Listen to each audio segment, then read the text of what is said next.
If you visit a small village in Alaska today, even if they only have as few as 10 students, you'll find that they have a village school. But this wasn't always the case, especially for Alaska Native children. The Tobaluk versus Lind consent decree, which came from a lawsuit more popularly known as the Molly Hootch case, was a Supreme Court decision that led to policy that changed the way schools are funded and controlled in Alaska. And this happened just as recently as 1976. To understand the significance of this case, you have to understand that until the late 70s, Alaska had a dual education system. That is, white children and Alaska Native children generally went to different schools. The Bureau of Indian Affairs, through the federal government, ran the schools for Alaska Natives, while non-Native towns and communities could start their own control, just like any other state and locally run school in the U.S. These conventionally run schools were explicitly only for white children or, quote, mixed blood children leading a civilized life, which lets you know that a main goal of the schools for Alaska Native children was to assimilate Alaska Native children into dominant U.S. culture. Now, many communities in Alaska are extremely remote. Many people still make their living off the land, and some of these small villages of up to several hundred people are only accessible by small planes. However, small white communities were able to get high schools provided in their communities. However, Alaska Native children in small villages usually were sent to boarding school to get an education, especially if they wanted a high school education. Sending the village's children away had a devastating effect on the cultural sustainability of Alaska Native communities.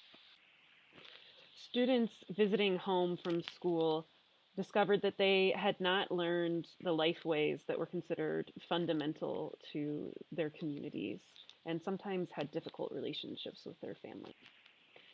Substance abuse and mental health issues were associated with the boarding school experience. While some of the boarding schools brought what their graduates said were some positive experiences of being exposed to the outside world, certain schools are also known for terrible abuse, including whipping students for speaking their native language. So in 1972, 16 Alaska Native families sued the state for educational alternatives to leaving home for 9 to 12 months a year. The Supreme Court ruled that these villages were experiencing racial discrimination. The law that came out of that case said that any village with 10 or more high school age students could open a school, unless that village chose not to.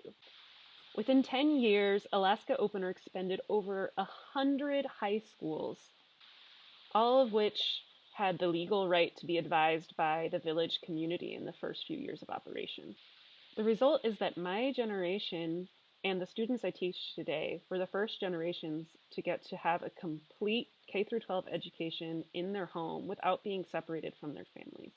This is the first time that villages had a voice and control over the education of their kids. And the fact that students didn't need to leave home to get a high school education means that the number of high school graduates in Native communities has increased, and in turn, college attendance has increased. Greater community control over these schools means that Alaska Native languages are often taught even as required subjects, and cultural competency standards have begun to be incorporated across the state. In fact, if you visit many small villages today, you'll find the school is really the center of village life in general, with facilities like the gym and community spaces being critical to having a community center. Cost was the main objection at the time to creating schools like this.